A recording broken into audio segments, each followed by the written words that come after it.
How are we? Good? Good.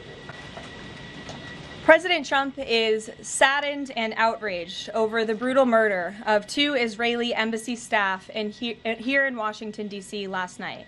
Yaron Lashinsky and Sarah Milgram were a beautiful young couple. In fact, we learned that Yaron was planning to propose to Sarah next week in Jerusalem. Yaron's father, Daniel, spoke about the young couple's devotion for one another this morning. He said, "They were in love, one for the other. The embassy told us they were like a star couple at the embassy. I never expected something like this. He had his whole life before him." These words, especially every parent knows, are heart-wrenching. The evil of anti-Semitism must be eradicated from our society. I spoke to the Attorney General this morning. The Department of Justice will be prosecuting the perpetrator responsible for this to the fullest extent of the law. Hatred has no place in the United States of America under President Donald Trump. Everyone here at the White House is praying for the victims' friends and families during this unimaginable time. Now for some scheduling announcements. On Saturday morning, President Trump will deliver the commencement address at the United States Military Academy at West Point. On Monday, to commemorate Memorial Day, the President will visit Arlington National Cemetery and participate in a wreath-laying ceremony. The President will further honor our military next month on June 14th when he hosts the 250th anniversary of the United States Army with a grand military parade celebration right here in our nation's capital. President Trump will be joined by veterans, active duty troops, wounded warriors, Gold Star families, and patriotic Americans from across the country to celebrate our heroes who have kept us safe. Tickets for the parade and the celebration are available through the America 250 Commission's event registration portal. It will be a truly historic and special day for our country. After the parade, President Trump will travel to the G7 Leaders Summit in Canada from June 15th through the 17th. We will be sending an additional logistics information out after the briefing. Last night, Republicans in the House passed the One Big Beautiful Bill Act, the most significant piece of legislation in years. There were a lot of good faith negotiations in the Republican conference leading up to the final passage, but as always, President Trump came in at the end to bring all sides together and get this deal done. This One Big Beautiful Bill will implement President Trump's Make America Great Again agenda by delivering the largest tax cut in American history for middle-class families, the working class, and small businesses. The One Big Beautiful Bill fulfills President Trump's promises of no tax on tips, which was applauded today by the CEO of Uber, no tax on overtime, a Made in America auto tax break, Trump savings accounts for newborn babies, and substantial tax cuts for our amazing seniors' Social Security benefits. The One Big Beautiful Bill will permanently secure the border by delivering the largest border security investment in history, funding at least 1 million annual removals of illegal aliens to carry out the largest deportation campaign ever, finishing the Trump border wall, and giving pay raises and bonuses for our incredible ICE and Border Patrol agents. The One Big Beautiful Bill protects the Medicaid program and its benefits for the most vulnerable Americans that the program was designed for, by kicking off 1.4 million illegal aliens from receiving benefits and implementing common-sense work requirements for able-bodied Americans. The One Big Beautiful Bill also helps get our fiscal house in order by carrying out the largest deficit reduction in nearly 30 years with $1.6 trillion in mandatory savings. Every single Democrat in the House of Representatives who voted against all of these common-sense and massively popular policies. The Democrat Party has never been more radical and out of touch with the needs of the American people. The One Big Beautiful Bill is the final missing piece toward ushering the golden age of America. The Senate should pass this as quickly as possible and send it to President Trump's desk for a final signature. After today's briefing, President Trump will hold a Make America Healthy Again event alongside Secretary Kennedy and several other cabinet secretaries to unveil the Maha Commission report. President Trump wants every child in America to grow up and to live a long and healthy life. That's why he's working alongside Secretary Kennedy to end the chronic disease epidemic to keep our children healthy, safe, and disease-free. The Maha Commission report is a historic assessment the first of its kind by any presidential administration, of current evidence and research about the health crisis affecting America's children. This report is a review of pre-existing research to comprehensively assess what we understand about our health problems and what we don't understand, and how we can find those answers. All of the findings will be based on the gold standard of science. And I think I speak for all MAHA moms across the country when I say we look forward to the president's event and remarks later this afternoon.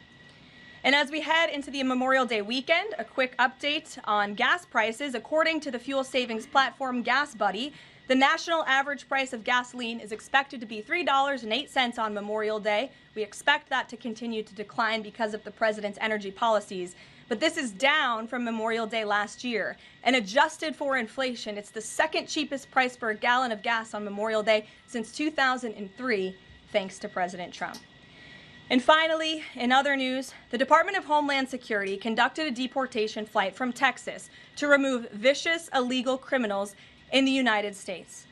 All of these individuals were sent, or are trying to be sent, to a third country. And President Trump promised to get vicious illegal alien murderers, rapists, and pedophiles like these out of our country, and he is trying to deliver on this promise. But no matter how upset this makes Democrats, we will continue to deport these monsters to keep Americans safe. And here are the heinous individuals who were on that flight. A Cuban national, convicted of homicide, armed robbery, false impersonation of an official, kidnapping, and robbery strong arm. A Cuban national convicted of attempted first-degree murder with a weapon. A citizen of Laos convicted of first-degree murder and robbery. A Mexican national convicted of second-degree murder. A citizen of South Sudan convicted of robbery and the possession of a firearm. A citizen of Burma convicted of lascivious acts with a child less than 12 years old. A citizen of Burma convicted of first-degree sexual assault involving a victim mentally and physically incapable of resisting. It's disgusting. And a Vietnamese national convicted of first-degree murder. Now, a liberal activist district court judge in the city of Boston, Massachusetts, is trying to force the President of the United States to bring these monsters back to our country. Judge Brian Murphy is ordering the Department of Homeland Security to give these illegal criminals 15 days to reopen their immigration cases with access to phones and attorneys. Every single one of these individuals, I will add, had final orders of removal from our country. And now Judge Murphy is forcing federal officials to remain in Djibouti for over 2 weeks, threatening our U.S. diplomatic relationships with countries around the world, and putting these agents' lives in danger by having to be with these illegal murderers, criminals, and rapists. This is completely absurd. Judge Brian Murphy is not the Secretary of State. He is not the Secretary of Defense or the Commander-in-Chief. He is a district court judge in Massachusetts. He cannot control the foreign policy or the national security of the United States of America, and to suggest otherwise is being completely absurd. According to new reporting about this judge, he's a registered Democrat in Massachusetts who during his Senate confirmation hearings failed to disclose his ties to a radical left-wing organization that claimed the word illegal to describe illegal aliens was inherently prejudicial. This massive judicial overreach by Judge Murphy is part of the same opposition our administration has faced since day one. Radical left-wing judges are egregiously trying to stop President Trump from using his core constitutional powers as head of the executive branch and commander-in-chief. These judicial activists want to unilaterally stop President Trump from deporting foreign terrorists and keeping the American people safe. Nearly 80 million Americans re-elected this president to deport illegal criminals from our homeland, and polling consistently shows that 90% of Americans want illegal alien criminals, especially those with final orders of removal from our country, who have chosen to continue to stay here illegally. Americans want these people sent home. We hope the Supreme Court will continue to rein this in as soon as possible to restore proper constitutional order in our country. We'll take some questions. And here in our new media seat today, we have Jillian Michaels. She's a renowned personal health expert. I know all of you know her. I certainly do, watching fitness videos growing up. And a media powerhouse who continues to expand her reach with her podcast, Keeping It Real. Jillian, I know you're here today for the Make America Healthy Again event. We're proud to welcome you to the White House. Thanks for being in the briefing. Why don't you go ahead? Thank you for having me. As a Maha mom yourself, how do you interpret the significance of this report in terms of delivering measurable health improvements for Americans and their kids, and what specific actions does the administration plan to take in response to it? Sure. Well, thank you for the question. And again, thank you very much for being here. I would like to emphasize, we held a call earlier today with Secretary Kennedy, Secretary Rollins, Administrator Zeldin, and other officials at Health and Human Services to talk about the gravity of this report. When the president took office, he promised to make this country healthy again. And the president signed an executive order directing this commission. And now, less than 100 days later, the commission is delivering this report. It's another promise made and another promise kept. And the report identifies 4 major factors that are contributing to the rise in childhood chronic disease. Again, this is the first time the federal government has really recognized in a single report that we have a problem in our country. Our children are getting sicker, not healthier. This is not just a crisis, a health crisis, but it poses national security implications as well. And this administration is focused on ensuring we understand why. The 4 factors contributing to the report, as you will all hear from the president later, are number 1, poor diet, a robust discussion about ultra-processed food that are dominating our children's diets, environmental chemical exposure, plastics and other chemicals that are unfortunately a part of our daily American life. It talks about the lack of physical activity and chronic stress, and how technology-driven lifestyles are contributing to the decline of our children's physical and mental health. And then lastly, the report touches on the over-medicalization that's taking place in our American society, nowhere else in the world, but just right here in the United States of America. And the report directs the entire administration to understand why these issues are happening and what public policy can the administration implement to ensure that we are fostering a more healthy country for our children. So I'll leave it at that and let the president and his team speak more about this historic report later. But this should be good news for everyone. I don't care what your politics are. We should all agree that we want our children to be healthy and safe, and we want our food supply to be healthy and safe. We have the best farmers and ranchers in the world right here in the United States of America. And we have the best workers in the world. We have the best people in the world. But unfortunately, we have a health crisis that's been plaguing us for too long. And this report speaks to the heart of it. You're welcome. Thanks for being here.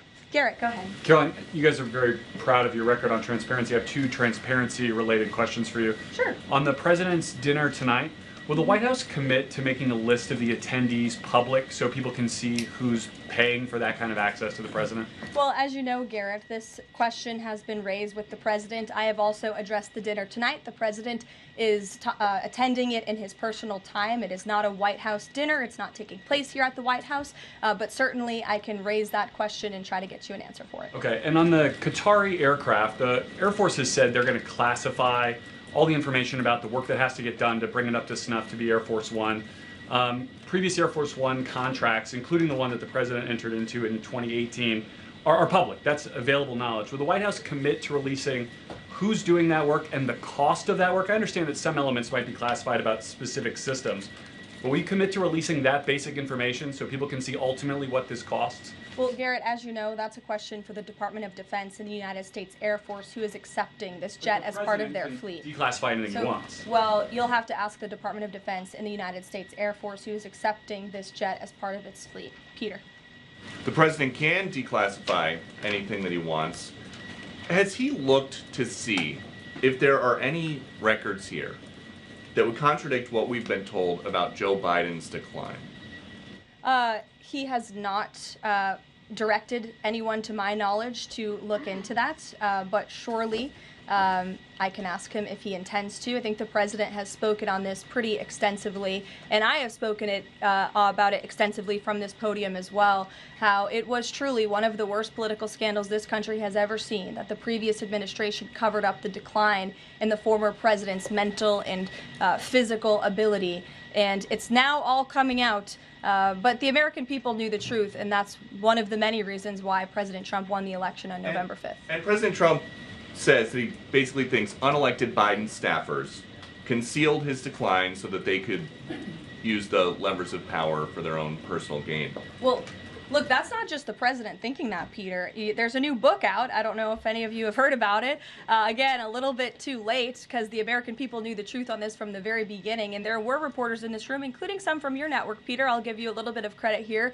who have said that clearly Joe Biden's staffers were engaging in this cover-up. So this is common sense. This isn't the president making it up. These are facts that are now finally being revealed. Right, and I'm not saying the president's making it up, but he specifically talks about the auto pen. He thinks that staffers were using this auto pen.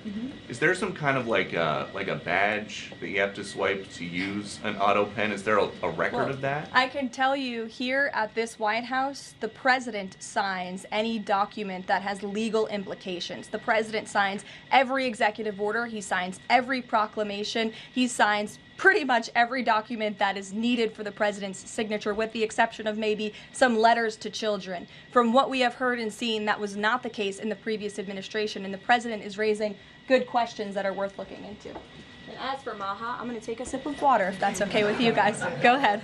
Thanks, Caroline. Back to the presidential gala tonight. Did anyone in the White House or in the White House counsel's office advise the president against holding this sweepstakes, whereby people who spent the most money on his Trump coin would then have access to the president at this dinner? Again, the president has been asked about this. He has addressed this. I have also stated previously from this podium that the president is abiding by all conflict of interest laws that are applicable to the president. And I think everybody, the American public, believe it's absurd for anyone to insinuate that this president is profiting off of the presidency. This president was incredibly successful before giving it all up to serve our country publicly. And not only has he lost wealth, but he also almost lost his life. He has sacrificed a lot to be here, and to suggest otherwise is frankly completely absurd. Does the White House Libby, have go any ahead. concerns? Round of nuclear talks between Iran and the U.S. is going to take place on Friday in Rome. What is the president anticipating ahead of that? And if a deal doesn't come from that meeting, is he going to walk away? Well, I'm glad you brought up Iran, because I do have an update. The president spoke to Prime Minister Benjamin Netanyahu today. They had a productive discussion. They discussed many things, including, of course, the tragic shooting that took place here in Washington, D.C. last night. But they also did talk about a potential deal with Iran, which the president believes is moving along in the right direction. And as the president told me, and he's told all of you, this deal with Iran could end in two ways. It could end in a very positive diplomatic solution, or it could end in a very negative situation for Iran. So that's why these talks are taking place later this week. Yamish, good to see you. Hi, good. Thanks for taking the question. Sure. The president showed a video that he said showed more than 1,000 burial sites of white South Africans that he said were murdered. We know that that was not true and that the video wasn't showing that. So I wonder, why did the president choose to show that? What's not true, Yamish? It's not true. The video was showing a burial site. It is unsubstantiated that that's the case. No, it is true that that video showed the crosses that represent. Which is what the president claimed. The video showed images of crosses in South Africa about white farmers who have been killed and politically persecuted because of the color of their skin. The president And those claimed crosses that it are was showing a representing their burial lives.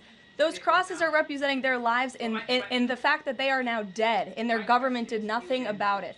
Are you disputing that there's no... I'm disputing the fact that the video showed what the president claimed it showed, because it did not show that. But even more, what I'm asking you is who at the White House... No, it did show that. It showed white crosses representing people who have perished because of racial persecution. Verifies the videos that the president shows, and what protocols are in place when there's unsubstantiated information being put out for the world and world leaders to Yamish, show? what's unsubstantiated about the video? The video shows crosses that represent the dead bodies of people who were racially persecuted by their government. In fact, the Associated Press, of all places, has a picture of that very monument, and the caption from the Associated Press is, "Each cross marks a white farmer who has been killed in a farm murder." So it is substantiated, not just by that video and the physical evidence that everybody saw on display in the Oval Office, but also by another outlet in this room, the Associated Press. So you should take it up with them if you believe the claim is unsubstantiated, and that's a ridiculous line of questioning. John, go ahead. Go ahead, John. Thank you, Caroline. The big, beautiful bill now goes to the Senate. Does, yes. A lot of the Republican senators have promised amendments that will water this thing down dramatically. What is the president's level of tolerance for their amendments to water it down, and what will be the action taken for some of the amendments that the president does not want? Sure. Well, the One Big Beautiful Bill is named the One Big Beautiful Bill for a reason, because it is a one big beautiful bill that encompasses just about everything this president could want for the American public. It delivers on so many of his core campaign promises. So surely we want to see those campaign promises signed into law. And as the president put in his Truth Social post this morning, and as he said to me, we can celebrate this past the House for a couple of hours, but now it's time for the Senate to get to work. The president has a great relationship with Senate Majority Leader Thune, and of course so many friends on the Senate side of the Hill, and he's expecting them to get busy on this bill and send it to his desk as soon as possible. Phil. Thank you. Given that the president said the other day the SALT cap, we don't want to benefit Democratic governors, if the Senate was to reduce that SALT cap or make any type of changes, would he support that, or is this a situation where done is beautiful and he just wants to pass it? Well, look, it's a hypothetical question, obviously. Negotiations. Well, correct, and the bill passed, didn't it? So now it's off to the Senate where additional negotiations will take place, and we'll see how it goes. Michael. Thank you, Caroline. Two questions on the beautiful bill. One of the campaign promises from President Trump was no tax on Social Security. Now, due to congressional rules, that wasn't able to be included in this bill. How does the president plan to follow through on that campaign promise? Well, this bill did address taxes for our seniors. It actually allows them to take off significant money from their Social Security payments, get more money back, I should say, put more money in their pockets for various reasons. So this bill delivers on that promise. That's the view of the White House. Secondly, you had two Republicans last night that voted against this bill, Congressman Massey and Davidson. Does the president think that they should be primaried? I believe he does, and I don't think he likes to see grandstanders in Congress. What's the alternative? I would ask those members of Congress. Did they want to see a tax hike? Did they want to see our country go bankrupt? That's the alternative by them trying to vote no. And the president believes the Republican Party needs to be unified, and the vast majority of Republicans clearly are and are listening to the president. They are trusting in President Trump, as they should, because there's a reason he's sitting in this Oval Office. It's because he's the unequivocal leader of the Republican Party. Not just a president for Republicans, but all Americans. The president's approval rating is at an all-time high right now, and it's because he knows how to deliver. And Republicans like Thomas Massey and others should take note. Stephen. Thank you, Caroline. Building on the question about Social Security, the bill includes the president's promises to address taxes on tips and overtime. Could you say his feelings about the income cap? Is he satisfied where that landed? And also on a different matter, could you comment on the investigation that the Justice Department has into Andrew Cuomo? As for the first question, the president is clearly satisfied where the bill landed because it passed. Again, now it has to go to the Senate, so changes could certainly be made. As for your second question, I would defer you to the Department of Justice. Christian. Yeah, thanks, Caroline. Can you explain the decision to totally shake up FEMA leadership just a week before hurricane season? You'd have to ask the Department of Homeland Security in terms of leadership, but certainly the administration, and I know the National Security Council here at the White House is monitoring storms and natural disasters that are happening across the country at all times. We're briefed on those. The administration is briefed on those, and Secretary Noem is leading that effort for sure. Switching gears, Caroline. Yeah, just following up on Warren Davidson, I wanted to read you his quote that he posted online. While I love many things in the bill, promising someone else will cut spending in the future does not cut spending. Deficits do matter, and this bill grows them. Why should that get a Republican primary? This bill saves $1.6 trillion for the American taxpayer. It saves more than any bill that has ever passed Capitol Hill has. In fact, by double. The next bill saved $800 billion. This bill saves $1.6 trillion. So this is a very good bill for the American people, the American taxpayer. And I believe, as an outlet put it with a headline this morning, it might have been Politico actually, they wrote that the American people are going to be flush with cash when this thing is signed into law. And that's a good thing for American taxpayers. Sure, go ahead.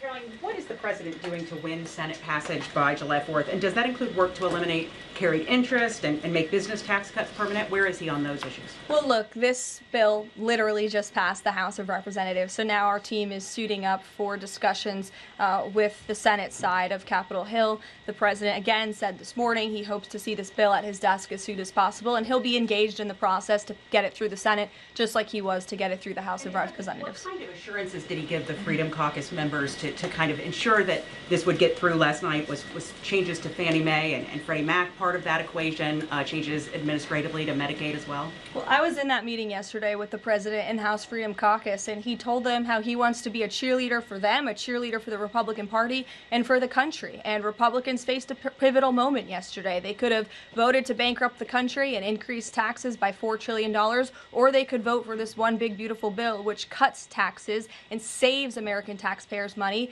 And he put that proposition before them, and clearly they heeded the call because the bill passed last night. Sure. Caroline, so on the Or this morning, rather. Every day is going into the next. Go ahead. The Netanyahu call. Just curious, did the president raise the flow of aid into Gaza? Is he happy with where that situation is right now? Not to my knowledge, but I can certainly go back and check. And then, did you have any reaction to the Supreme Court's ruling about the religious charter school today, as well as Justice Coney Barrett's decision to recuse herself? We'll get you an answer on that case specifically. Sure. You mentioned the president has a good relationship with Leader Thune. Has he talked to him specifically about the plan to get this through the Senate? Does he plan, or is he going to reach out to Republicans who have voiced concerns? Not to my knowledge has he spoken to Leader Thune this morning.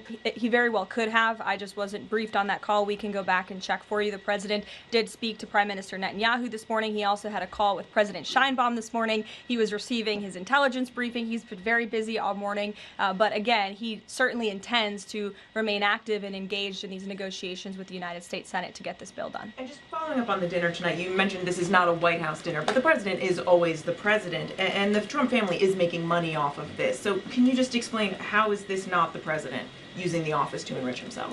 All of the president's assets are in a blind trust, which is managed by his children, and I would argue one of the many reasons that the American people reelected this president back to this office is because he was a very successful businessman before giving it up to publicly serve our country. Reagan. Thanks, Caroline. Last week, the president told Brett Baer that he trusts his people, but thinks that the official narrative on his assassination attempts are, quote, a little bit odd. FBI Deputy Director Dan Bongino said days later that there's no conspiracy to find, and as he put it, quote, the there that you're looking for is not there. My question is the president personally satisfied with the investigations into the attempts on his life? And does he agree with Deputy FBI Director, or does he think there's more to it? Well, in the lead up to your question, you answered your own question with the president's own words, and I'll leave it at that. Sure, go ahead, Haley. Thank you, Caroline. Haley, go ahead. Oh, thanks. I wanted to follow up on his call with Prime Minister Netanyahu in his effort to reach a deal with Iran. Does he feel like he has the Prime Minister's support in this effort at this point, or did the Prime Minister raise concerns to him in this conversation?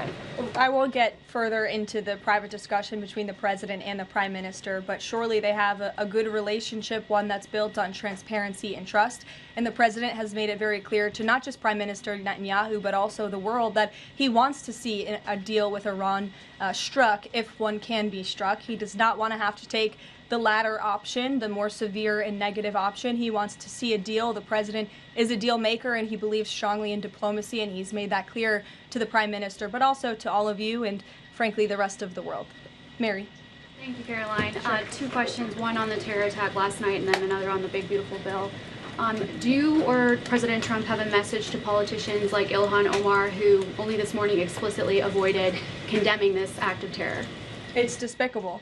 And frankly, we have seen a rise in anti-Semitic protests, of pro-Hamas protests, of terrorist sympathizers. We saw them on our college campuses, and we've seen the Democrat Party turn a blind eye and in some cases actually embrace such anti-Semitic illegal behavior. And that's why this administration has done more than any administration in history to crack down on anti-Semitism. As you know, in January, when the president took office, he signed a new executive order to combat anti-Semitism. He created a commission focused on doing just that. The Justice Department announced their task force as well. The Secretary of State, Marco Rubio, has revoked thousands of student visas from campuses where these pro-Hamas terrorist campus agitators and violent protests took place. And we've also withheld funding from those very campuses as well in an effort to combat anti-Semitism. So the president's made it very clear that such hatred will have no place in our country. Thank you. And then on the big, beautiful bill, I know there's a provision that the House included that defunds Planned Parenthood, not only because of the fact that it's the nation's largest abortion provider, but also because it's, I think, the biggest distributor of transgender hormones right now, even to minors, according to Live Action. So is the president committed to making sure that provision stays in the Senate? The president has maintained a very clear commitment to ensuring that this administration and the American people's tax dollars are not funding any institution. That includes hospital systems that are funding the chemical castration and mutilation of children. We're not going to tolerate taxpayer dollars going to such efforts. Sure. Thanks, Caroline. You mentioned at the top of the briefing that the migrants were to be sent to a third country. I was just wondering, could you share any more on, which countries the administration has struck these agreements with, and what that agreement with South Sudan specifically looks like?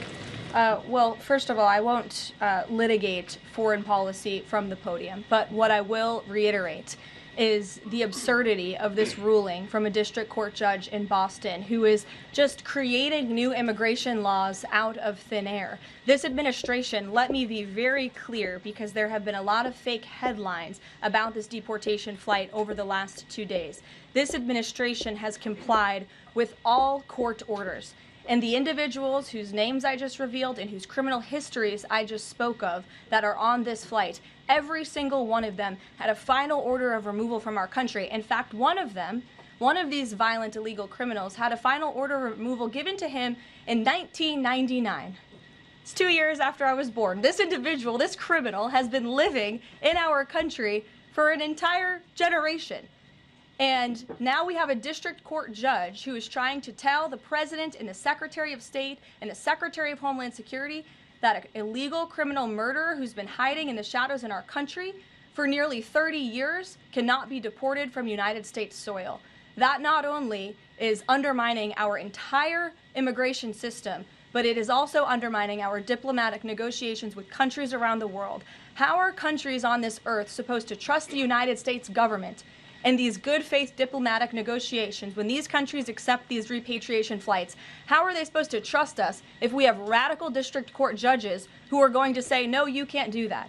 And now these illegal criminal murderers and rapists have to sit in Djibouti with our ICE agents who now have to sit there for more than 2 weeks without the proper resources. This judge is not only undermining our immigration system, undermining our foreign policy and our national security, but this judge is undermining the safety of the ICE agents who are putting their lives on the line to remove this list of illegal criminal terrorists. It's truly despicable what's happening in our court system, and the president and this administration hope that the Supreme Court will do what it needs to do to rein in these liberal activist judges. And the Supreme Court has already said it is well within the president's purview to dictate foreign policy, and a radical district court judge should not be getting in the way of that. We'll see you all later at the Maha event. Thank you. Thanks, Caroline.